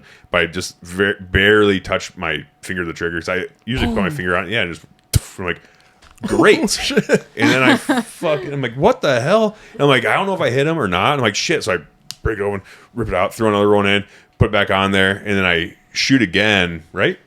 No, he was too far gone. And mind you, this is with the same guide that we just went through all this bow with. And so then we're trying to Google translate, like, something's wrong with the gun. He's probably thinking, these motherfucking Americans. He's like, these dumbasses idiots, from dude. America. Like, fuck, dude. But I did hit him that first round then. Because he was wounded. Wasn't that the one that we went and drove around? We were by those people's houses? Yep. Yeah, you did shoot him, but then you had to go put him down. Yeah, so I was on him, and I can't remember. I'll have to watch back the footage. It's been a long time now. Anyways, I hit him. I wounded him. I can't remember if it was the first shot or second shot or what exactly that was. But, yeah, then I knew he was wounded. I'm like, shit. So he ran off, got in the vehicle, and looped back around and saw him again. He's, got around and tried to cut him off. Got out of the vehicle. Ran up this little draw, and he's right there, and he's obviously wounded. Like, shit. And so but then there's some houses over there. I'm like, God dang it! Like trying to wait till he's not. Yeah, wait till he's not on the other side of the house, and then he's like running away, and it's a clear shot. Finally, he's running away from me, and I'm on the sticks, and I think he gave up on us. He's like, damn it, that deer's gonna run. You surprised him. Run out of our lives. I'm just like on him, like, I'm from Iowa, dude. Should just dump him on the run. I'm like, he's already wounded. I'm like, so I just dumped him right why there. didn't you do that the first time? Yeah, he's like, whoa, all right, yeah, sweet. And then what was his name? Our guide? Quentin. Quentin. Okay, Yeah. sorry. Quentin. But then, so then that whole ordeal happened. I'm like, I swear to God, I'm not like a terrible hunter, dude. I know what I'm doing. And then we went out and we found that big roe deer, and I put a great shot on him. Was that the low biggest light. one of the weekend or the week? For our crew? It was Jordan's dad shot a really, really big one too. I don't know for sure if it was. I think it might have been bigger than mine, but he also shot like 10. 20 of them. So He got 10. Oh, wow. So statistically speaking, Yeah. Yeah, he's won. gonna get You won that. Yeah. That's all he did. He went out there. He was out, dude. He's just like He was just laying them down. he's like, I'm only going to come here once. I'm just going to lay him down. So he did. He laid him down. Are you getting them mounted, or what are you Euro. doing? Yeah, Euro Yeah. mounts. All three of them. Yeah, Yeah. Are they just goofy looking little things? they're so small. Yeah. They're so small. Like Yeah, the they're just pictures crack weird. me up because you're a pretty good sized guy, and this little deer in front of looks like a fawn. It was so small. Kind of hard to take pictures. I'm like, I don't want to like suffocate him. Yeah, like how do we do this like respectfully without like making like a joke of it because it's like silly. Yeah. Like, they're comically small. They're Yeah. just really small deer. But I was like, I don't know. So I did the best I could. Sounded like a cool trip. Yeah, it was awesome. It was so amazing. much Cool fun. trip. Yeah. It was so much fun. And most people will never get to say they've done that. Most people haven't even heard of roe deer before. Yeah, I mean, so like I tell some people back at home, like, I want to go hunt roe deer, and they're like, what? Yeah. What is that? That's kind of. like, I didn't really really know what it small. was until WCB started talking about it. He came home and started talking about this hunt in France. I'm like, what is, like, yeah, man, what is there to hunt in France? I had no idea. And then he told me, I looked him up. I'm like, that's small. That's a very small animal. Yeah. They got stag out there too. do They got red stag out there Like- in France. Yeah. in the same area you guys were in? Did you see any? Yeah, I didn't see any. They're not very prominent where we were at. But Kurt saw one. Really? Yeah, I think Kurt saw a female stag out there. He's like, "What the hell is that?" I'm like, "Oh, it's a stag." That's pretty sick. Yeah, pretty Stags cool. are cool looking animals. Yeah, we really want to go to New Zealand and hunt stag someday. Yeah. That's a bucket list for you. Oh yeah, A big yeah, I one. mean, everything's on the list. You know what I mean? That But one's pretty high though. That was pretty And high. we just had, when we were down in Kansas with Peanut at Small Town Hunts, when we were coming in, there was another guy and his brother. Well, they were there actually part of the week we were there, but he has already been, and they had another hunt coming up. He was trying to talk us into going because they had an open spot. yeah, But we're yeah. like, we said no international trips what I thought, for a hot yeah. minute. Yeah. like, dude, we can't. He's like, I'm like, when? You know, I was thinking maybe in a few years, something like that. He's like this. He's May. like, May. I'm like, Yeah, we can't we're do like, that. we can't. Initially, I'm like, we can't do that. I look at Ashley, I'm like, right? He's like, I'm like, no. You guys went on the Really? French trip pretty last minute.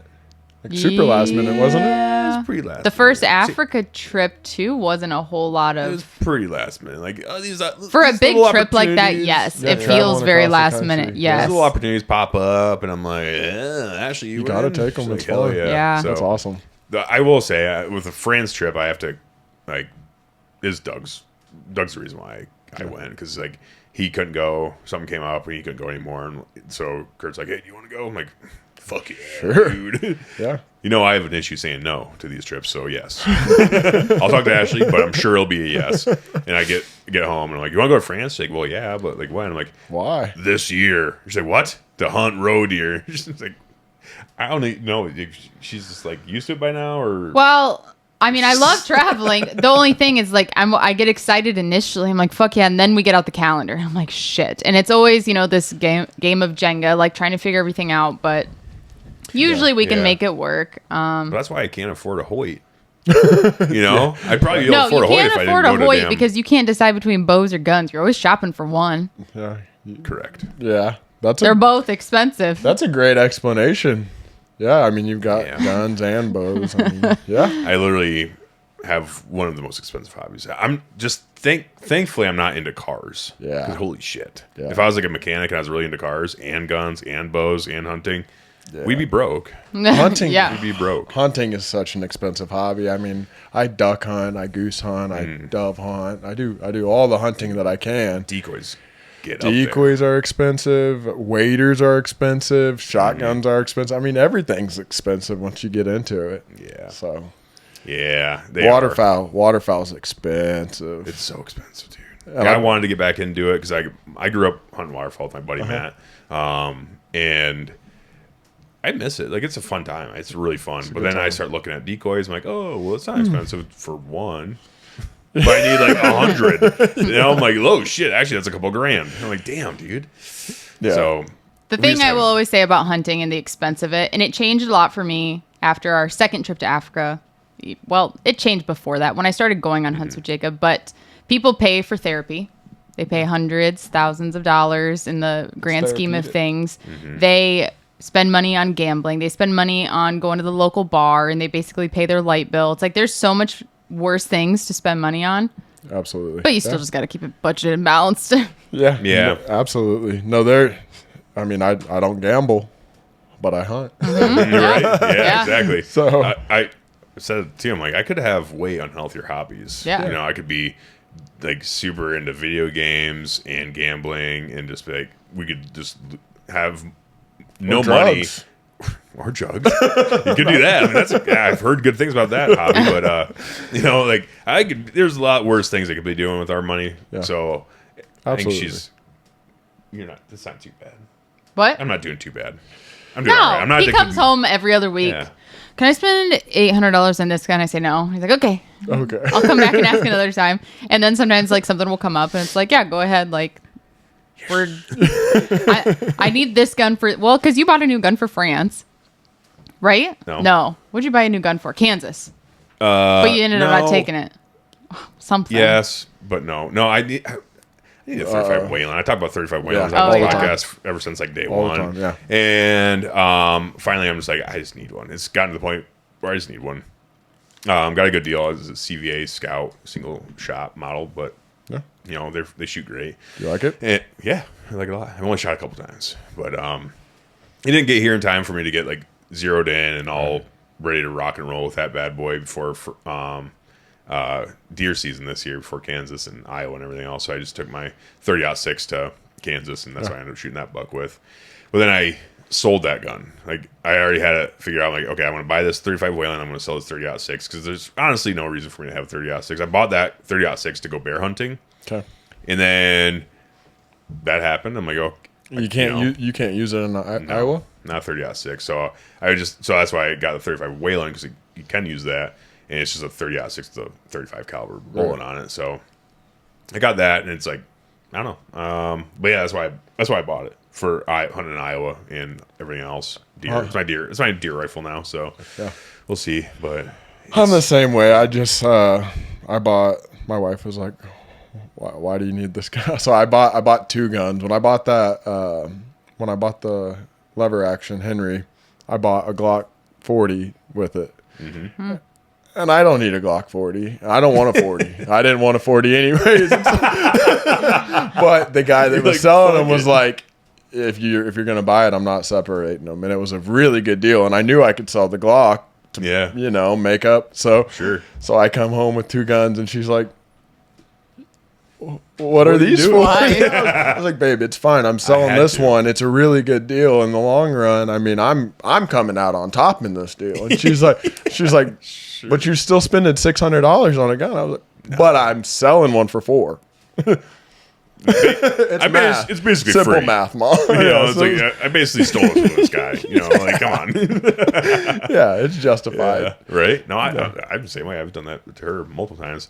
I mean, I actually bought a gun on an auction site, and it's not like I didn't want to win. But I was like, well, I'm gonna put these offers in and see how this auction site works. It's a great. I got to deal. Test it out. Yeah. So I had to figure out how it worked. So I put in like some offers on some guns. Mm-hmm. And I was winning. And I'm like, if I win at these prices, like, this is a steal, and Ashley can't be mad at me. Right. Luckily, I ended up losing, like, on all of those guns besides one. And I did get it. This is my Thompson Center Contender that I bought. And 35 Rem. And I'm like, this is a steal. Like, I basically stole from this guy. Yeah. So it's like, you can't really be mad about a great deal. No. It was a nervous couple of days, though, because then he tells me, he's like, so I didn't think I'd get him, so I put in multiple. He's like, and so far I'm winning on like 4. I'm like, that's what I was thinking about. I was like, you said I put in on multiple, and I was like, So what if you would have won? Yeah. Yeah, Thank God. it would have been selling 4 guns. Well, what's funny is like, I thought for sure I'm gonna lose like immediately because it wasn't my first time doing this. What? But I lost every other time. Right. But then it got so close to like the end of the auction where I'm like, Oh, I wow. might fucking win Oh, these. I'm winning. I might win the auction on these 4 guns, and And then it finally. then I lost. I'm like, okay, I'm Last good. minute And I didn't bids. lose, and I didn't lose on the town center. I'm like, damn, Ashley. Sue, here's the deal. I did come clean on the 4 guns because I was getting so close. I'm like, I might actually win these. So I didn't let her know, like, hey, we might be down $2,000. Yeah. It's okay. We'll get it. It's okay because it's basically a steal, and I know what I'm doing, and we can sell them, and we'll make money. It'll be fine. That's how I always think. I mean, You most know? guns, if you buy a gun, you can almost always resell a gun for, if not more than what you paid, Yeah. the same amount. Well, my 30-06, like I sold it to guns.com, which is like, they're not really known for giving like the bestest deals ever. Right. But I literally sold it for what I bought it for. Yeah. So I'm like, okay. My buddy we're good. bought this 22 that it was a piece of shit, and he it jammed every time. It was a dumb gun. Yeah. And he hears this, he's gonna be like, oh. But he sold it back. So I think he bought it at Bass Pro, and he sold it back to him, and they gave him like $150 more than he paid them for it. Not too stupid now, is it? Now Now all of a sudden it's a great investment. It was, yeah. But the whole time he had it, I was like, that thing's dumb. I mean, piece of shit, it dude. was Get a rid of piece it. of shit. It was so heavy. The heaviest 22 I've ever felt. What was it? I don't know. It was it had a real short, stubby barrel on it. It was looked like a coyote gun probably, but it was a 22, and you can only shoot a 22 out so far. It's like Yeah. you don't need to get a neck down barrel and a short or little heavy chat. It was just, I don't know what it Silly. was. It was stupid. Yeah. It was dumb. Well, And here it goes jammed. Buzz. It jammed every time you shoot it. Damn. So So you basically just bought a piece of shit, single action. Bass Single Pro shot. did. Yeah, that's right. Bass Pro That's did. right. Yeah. Let them figure it out. Yeah. Yeah. Hey. Yeah. But no, I legitimately, it's hard to lose money on guns. I mean, it's a I think pretty it good is. investment. Yeah, I mean, unless you just do zero research, you can end up buying like a Glock for $1,000. You're never gonna sell a Glock for $1,000. So I mean, my hunting shotgun, I'd never get what I paid for it at this point. probably I have a Frankie, and that thing is beat up. Oh, really? It is beat up looking. I mean, it's still a great gun. Still, how do you like dialed. them Frankies? I love it. It's you? a good gun. Yeah, it's made Semi-auto? by semi-auto. okay. I've got the Frankie Affinity 3.5-inch Elite Waterfowl Edition. No shit, dude. it's That's like a lot of words. Yeah, it was an expensive gun. I paid for it. I had to replace a spring in it, and aside from that, I mean, it's been awesome. It's been a great gun. I've used it as a boat paddle. It's been taken several baths in the water, and then yeah. pulled up and shot ducks with it. So Good. it's a good gun. I like it a lot. Yeah, I've seen them because they. I've heard like pretty decent things, honestly. Like nothing like outstanding about their rifles, but they've come out with some rifles and stuff too. I haven't heard anything like people are like, no one's saying that they're the bestest thing in the world, but at the same time, like I've never heard anything bad either. I've heard like when people shoot them, they're like, oh, they're decent rifles, they're decent guns. In the shotguns, I just haven't heard a whole lot about, but I think they're made by fairly. Benelli. They're made by Benelli. Oh, okay. They're made in the same. I'm pretty sure they're made in the same factory. But they're pretty decent priced for like what you get. Like they're pretty fair. Yeah. So my gun was $1,400. Uh-huh. A Benelli Super Black Eagle 3 is $2,300. There you go. So Yep. yeah, I mean, you're So it's like a spending that. Vizio and Samsung. They're Yeah. in the same factory, but Yeah. one's a couple $100 cheaper. in I this case, can't justify having a cheaper. $2,300 gun to shoot ducks. Or You could justify it. you could, yeah, yeah. I guess I have could. faith in your justification on some of this, all right, Jay. And I think come you up could. with a You reason could that figure I something needed out, it. dude. You know? I actually bought a 20 gauge Stoger this year for my wife, Hmm. and she hunted with it a lot. Okay. No, she didn't hunt with it at all. I figured, yeah.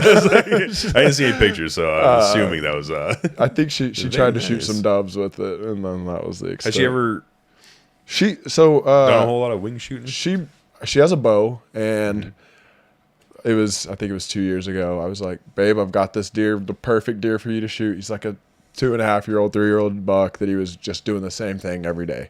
And I was like, this is a gimme. If we go in here and you come hunt with me, you can shoot this buck. She had been practicing with her bow that whole summer, and she she shoots like 40 pounds. She's 5'1" and 110 pounds. She's not a very big girl. So she shoots like 40 pounds, and I get her in this tree, and we get set up, and it was a warm day, nice day, and this buck reads the script. Like, could not have done it any better. So he comes in, and she draws back, and I'm like, he's gonna be at 14, I think is what. So what was it? I think I said, yeah, he's going to be at 14. And so she assumed that he was at 14 when I said that. And so he took like 4 more steps. And so she shot him with her 10 pin. And when you only shoot 40 pounds, it makes a huge difference. Yeah. Huge difference. So she releases the arrow, and I've got the video. And if you watch the video and just normal speed, you're like, she smoked his heart. But if you slow the video down, she literally was maybe an inch or 2 inches. He pretty much dodged the arrow. Like, he went like this, and if he wouldn't have done that, she would have hit him in the heart. Like, she was that close. And she's like, I smashed him. And I was like, you sure about that? I was like, I don't think, babe. And she was like, no. And it let all the excitement out of her. Like, it was bittersweet. That sucks too, especially for you. Like, you're sitting there watching, and she's like, I smoked him. And you're like, oh, I don't want to be the one to say this. Yeah, it was like the closest you could possibly get to not kill the deer. Oh. and so that sucks. It was so close that she was like, well, I'm not shooting a deer with a rifle now. I want to shoot one with my bow. But then she doesn't ever practice with her bow. So we'll see. If I can get her to shoot her bow this year, then we'll take her out again. Yep. But I think, she's a great shot. She's a great, and if there wouldn't have been that miscommunication, she would have absolutely smashed him, because she would have shot him for the 14, or for her. So her pins are actually 10, 15, 20 versus mine. My first pin is 20. Yeah. So it was yeah. So damn. It was so close. And then I actually found that deer shed last year, and I shot that deer the following year, and I didn't find him. So I screwed that one up for us both, but we both screwed up on that deer. Yeah, same buck. Same buck. Yeah. I have his shed. He's probably just like, guys. Yeah. No, I definitely killed him. I couldn't find him, and then I didn't have access to go on the neighbor's property, and I couldn't get access on it. So in Missouri, you can't track. No, you can't without permission. Damn. That's unfortunate. You have to have permission to cross a fence. There's a lot of states like that. I thought it was more common to be like Iowa with that, but I guess it's not. Because in Iowa, if you have blood, you can track us across whoever's property you want to. It's, you want to call and let them know. Yeah. But you don't have to. Yeah. So, like, there was a situation with my buddy where he wounded a deer, and one of the neighbors that was not super keen on letting people in. He's just kind of weird about it. So Matt called him, hey, I shot a buck. You want your property? I just want to, kind of call and let you know. He's like, well, I'd prefer you just to not go in there. He's like, well, I'm not really. I'm letting you know I'm going to go on your property to look for this deer, just so you don't shoot me, essentially, because and then he recited the law to the guy, and the guy's like, well, can you just wait for me to get there at least? I'd like to walk with you. He's like, yeah, no, absolutely. Fair. Yeah. So that is nice to have that law in your back pocket, where it's like, if someone is going to be a kind of a stickler or a dick about it, you're kind of like, well, I'm letting you know I'm going to be on your property. Yeah, I'm not asking necessarily, yeah. But I do want to work with you if that's the case. So he walked in and did find the deer, but same kind of thing. But he was able to go out and keep going at least. Well, I can't imagine telling someone, no, you can't go get your deer. Just let it rot on my property. Dude, I was watching this video. I think it was, I don't even want to say, the name of who I think what channel it might be, because I'm not for sure. Yeah. So I'm not going to say it. But I was watching this video, same situation. He shot a buck, ran on the neighbors. He's like, damn. He saw it. He saw the deer dead on the neighbors. He's like, neighbor, I want to go get my deer. They're like, no. He's like, it's dead on your property. And he's like, no. He's like, are you serious? Like, I can see the deer. Calls DNR. DNR's like, he said no, dude. He's like, what? So he kept going back, and they kept kind of looking at it. He's like, that's super fortunate. So he's just looking at his looking at his dead deer. Oh dead, my gosh. and can't just go rotting. get it. Just, yeah. And then the landowner had the gall to call him later when it started stinking. He's like, hey, this deer is really starting to stink. He's like, yeah, I wanted to get it like months ago. Oh, no. So then he had to go get it. No, I wouldn't have gone and got it. Well, he wanted to get I would have got the But head. yeah. I would have got like, the head and been like, screw you, guy. You could deal the body, bud. Yeah, this is your problem now. Yeah, right. Like, yeah, but then he went and got the deer, but it's already rotten and stinking and nasty. And it's like, what the? That takes months. It might have been a away. few weeks. It might have been a few weeks, maybe a week, or don't quote me on the time frame. But it started stinking, and the neighbor's like, "Yeah, come get your deer." He's like, "Why didn't you let me come get it when I shot it? Like, what the fuck, man? Yeah. That's crazy." That takes away from the hunter's experience and the recovery of the deer, and then they don't get to eat it. Like, it's disrespectful. It makes zero sense. No. Any way you break it down. No, and I totally understand being like, whatever about your property and like really being a stickler about it. I totally get that. And trespassers and people are disrespectful. I totally understand that. But like, if I had, whatever property and someone shot a deer on a different property and they're like, hey, I want to go get my deer. He's on your property. I'd be like, hell yeah, man. Just can I get there with you? Because I'd like to see it too. Because I'd like to make sure he's being honest. And like, check. Yep. Okay. Clearly you got blood on your side, and then he comes over my side. Okay, let's go find your deer. Right. And do it that way. Like that's, I don't know. I don't understand it when people are just like, no, it makes let the no deer sense. rot. It makes no sense. It Crazy, doesn't. dude. Yeah. I don't know. Yeah. That's why I made that law, and I appreciate that. Yeah, it is. It's a good law to have in place. Mm-hmm. I mean, because in Missouri, if someone tells you no, kick rocks. Damn, dude. Yeah. You can't just trespass in Missouri. Fucking motherfuckers are wild down there, dude. Missouri's a wild area. You think so? I don't know. That's what I hear.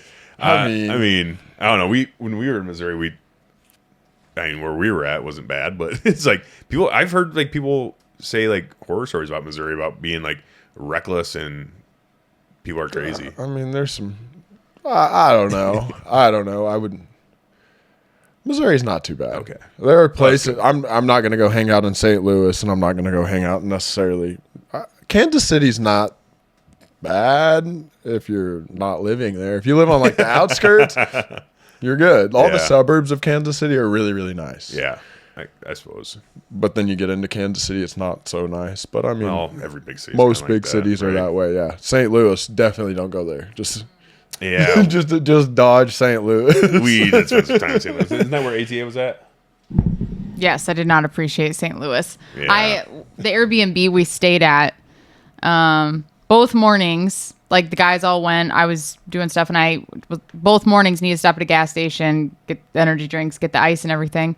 And I knew I wanted to stop at like a really big gas station. I didn't want some rundown one on the corner, And so went to the one. And what was it the first day? Some walked in. There was some crazy dude outside. When I come out, police are fighting him, trying to arrest him. Next morning, I go in. The ambulance is there. I go in. Some chick OD'd in the bathroom. And this was like a really big, nice gas station. And I'm like, and that was like in a nice part too. And then we started going to some other areas. Like, nope, I can't handle. Yeah, see, I can't deal. See, Missouri. If you go to St. Louis or Kansas City or any of the big cities, but then you go to Branson, and Branson's great. You got Springfield. Springfield's not too bad. Yeah. The Ozarks are supposed to be pretty nice too. I think. Yeah, I mean Branson's a lot of fun if you're. Is that where the Ozarks is at? Is it in Branson? Yeah. Like I mean, area? It's right in that area. Okay. So yeah. Yeah, I go to the Ozarks all the time. The Ozarks is a lot of fun. That's a fun place in Missouri. Yeah. Lake of the Ozarks. I spend a lot of time down there. They also made a show about the Ozarks. Yeah. Probably not the best representation of the. No. I mean, it's pretty accurate, actually. Okay, yeah. Right on. I mean, I never actually watched the show, but now I kind of want to watch it. It's fairly accurate to some degree, I would say. Yeah. Fuck yeah. Yeah, no. Nice. Missouri's fine though. It's Okay. not bad. That's good. I mean, you can't judge a state off their big cities because No, let's you face it, like, definitely cities can't. suck in general. Right. Like they're not like the best place to be for. Yeah, I mean, everyone. I wouldn't. It's like saying, I guess Illinois kind of sucks, but Chicago sucks. Well, yeah, Illinois specifically sucks because of Chicago and like gun laws in Illinois. dude, That's nuts. crazy. Yeah, you have to have fucking that place, dude. Illinois sucks. We can say that. Missouri doesn't suck. Yeah, I mean, like, but Illinois as a state sucks because of Chicago, which runs the state, which is unfortunate for everyone else that doesn't live in Chicago. Yeah, but you're right. Like Missouri, you guys do have great laws, and I appreciate it. And it's just like, but I just heard like sometimes it gets a little rough. Is all. Yeah, it can. Rednecks get a little rough and rowdy, but I don't know. I guess just like anywhere else, I suppose. Like there's some counter tags. There's some rough parts in Iowa too. Yeah, we're at in Iowa. Waterloo's really the only one, but it's a shithole. Yeah. But like, I mean, some like rural areas, like you get in some really small towns in Iowa, you're kind of like, damn. Yeah.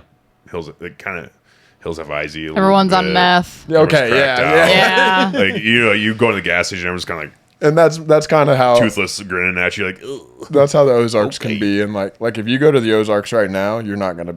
It's not the people that you want to hang out with. But if you go to the Ozarks during the summer, it's like all the people that have money and. Gotcha. The people that live there are kind of like. Yeah, methy. A little methy. They messing around. Yeah, we don't like that. Yeah, I've never tried meth, but I've heard it's. I've never heard anyone with a good story that started with when I tried meth. I actually do. Do you? Yeah. Well, I don't know him, I guess, but what's that? Billy Strings. He was on. Oh, the singer. Yeah. He was on Theo Vaughn's podcast. He's like, dude, meth is awesome. Like I fucking I ripped meth and just played until my fingers bled. I came up with some of the best riffs when I was ripping on meth. I'm like, yeah, that's like the only person I've ever heard was like, positive. Meth is great. Yeah. As long as you're using it right. I don't know anybody who's like, my life got better after I started doing meth. In any way, shape, or form. I also have never heard of anyone being like, meth rules. And I've been around a fair. In like using it appropriately. Yeah. Besides him. He's the only one. It might catch up to him eventually. But maybe. It might. Yeah. No, I mean, generally speaking, like one example out of millions is probably not. Don't do meth just because one guy said he ripped some awesome fucking shredded some sick music while on meth. Like probably not. No, he's the one and only. Yeah, unless you're like really into music, you're like, I have nothing else. I need to do something. Yeah. Then maybe if you have nothing else going for Musicians are wild though. Like Jimi Hendrix used to put acid in his headband and let it sweat into his eyes. I don't know how I knew that. I don't know how I know that. But yeah, he would. So while he was playing the guitar, he was your age, so it kind of makes sense. That's so true. Yeah, it does. See. But while he was here, some of the best music shredding ever, dude. Yeah, like he was, and he taught himself how to play the guitar upside down. Yeah. Sick wild, dude. Sick dude. Absolutely, and like honestly, like I think he's one of the guys that, like, while he was alive, he was getting popular, and then he died, but then he just like ascended into legendary status after he died. So it was like really unfortunate that he never got to see his stardom really kick off, and his family did, I guess. So that's very true. But it's very true. I don't know. Yeah, I don't know. I'll just stay soberish. Yeah. Luckily, podcasting, I don't think there's any like creative like stimulus you get from like. I don't think I could come on this podcast high on meth or tripping on acid and be like, we're gonna have a great time. No, we're gonna have a great conversation. It's like the Joe Rogan, the Joe Rogan podcast he does when he's on drugs. He hasn't done that in a long time. Well, he lives in Austin now, and Austin, Texas is very like, we're not smoking weed in this motherfucker, dude. Weed is the devil. That's true. They're still very strict on drugs in general, especially in marijuana. So that makes sense why he doesn't like publicize or talk about it in Austin. Yeah, when he's in California, he's like, we're smoking weed. It's legal. And he moved to Austin. He's like, allegedly, I may have smoked weed at one point in time in my life. Yeah. But I don't know. It's been so long since I've done drugs, like weed. I don't even know I don't think I could have a conversation like hi. I'd be like, yeah, Jaden, tell me more about this buck. Tell me more about Pac. Like, oh, yes, I don't know what's going on right now. It's just all slow and yeah. No, and she's a cop, so I definitely can't fucking do drugs now. Please don't. Yeah. Not until she retires, then maybe. Stick to drinking beer. Yeah, right. Yeah. But no, I don't actually plan on doing drugs. It's not something that really interests me. Never has. So never has been interesting. Yeah. Anyways, Jaden, we should probably get back to your wife. She's been chilling for a while, so Yeah, she's grading papers. She's good. She brought a bunch of. She a teacher? Yeah, she's a teacher. She's She's a 7th grade science teacher. Damn, She's that's a saint. hard one. She's a saint. She's got to be, dude. Yeah, that's a tough age. 7th grade my science. daughter is in 7th grade, and it's like some of the shit she comes back from school telling me like some of her friends are doing and stuff. I'm like, Yeah, my wife's got God bless stories for days. For days. yeah.